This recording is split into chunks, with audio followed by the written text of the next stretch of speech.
When I was 14 years old, I lived with my family in Cambodia for 5 months. And while we were living in Cambodia, my father and we joined an international peace workers team. And together as a team from people from different countries, together we went to a remote village in Cambodia close to the Vietnam border. We took motorcycles from Phnom Penh, the capital city, and it took us almost the whole day to get to the village that we were going to. And we got to the village and we were going to sleep in a Buddhist temple. So we all slept in this Buddhist temple. And the next morning we got up and we're all ready to build this school. Well, this village was remote and there was no electricity. So when we got to the building site to build this school, we had to build without using any power tools. We used hammers, chisels, and big two-person saw, hand-powered saw. And that was fun. It was a lot of hard work, but it was fun. I was 14 years old, and I was the youngest person on the team, which kind of made me a celebrity because the villagers, they would love to watch a 14-year-old white boy work. Anyway, about midway through the day, I had a small problem. The problem was I had to use the bathroom. Now, this was my first experience in living in such a remote area. And I realized that there's no toilets. So to go to the bathroom, people would just go into the jungle, do their business, and then come back.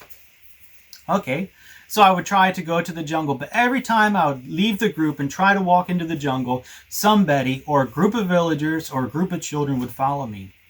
That was a little bit embarrassing, but I had an idea. I decided I'm going to wait till nighttime. When everybody goes to bed, I'm going to go sneak off into the jungle, do my business, and then come back. Well, at nighttime, we were all gathered in the Buddhist temple, and it seemed the whole village came out to watch us as we prepared to go to sleep and to talk to us and to listen to us. So we sat around and told stories together as a village. And multiple times that evening, I tried to get out, to sneak off into the jungle, do my business, but it was impossible because every time I would do that, somebody would follow me. Well, I had another idea. I'm going to wait till the crack of dawn. I'm going to set the alarm on my watch just as the sun is peeking above the horizon. When everyone else is in bed sleeping, I'm going to sneak out, go into the jungle, do my business, and get back before anybody wakes up. Well, the next morning, my watch went off at the correct time, and I got up, lifted the mosquito net, looked around. Everyone else is still sleeping, so I grabbed a roll of toilet paper, grabbed my camera. Don't know why I grabbed my camera, but that was just the thing to do, and climbed down the stairs from the Buddhist temple and headed off into the jungle. And I kept looking. No one was following me. Yes, I had been successful. So I got off into the jungle and I found this big tree. And I went, leaned up against the tree, squatted up against it, and started to do my business. But as I squatted there, I looked around. And not more than 50 feet from where I squatted, there was a wild pig. Now, the wild pigs in Cambodia were dangerous. They have long fangs coming out of the sides of their mouths, and they were known to injure and even kill people. Well, this big pig was looking at me with his fangs, 50 feet from where I was squatting, and I looked at him. And I said, "Mr. Pig, if you stay there, let me do my business, and I'll soon be out of here." Well, the pig just stayed there, so I went and completed my business. But just as I was finishing up, this pig charged me.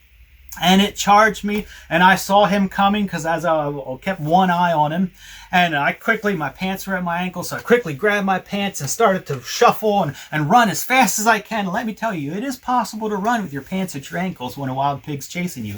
And ran as fast as I can. I ran about 100 feet or so.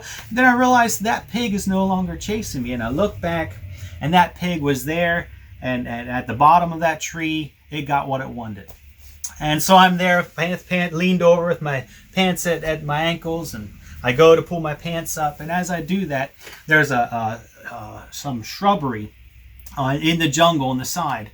And so as I pulled up, I got my pants up, I stood up, and I could look over the edge of that shrubbery, and I could see what's on the other side.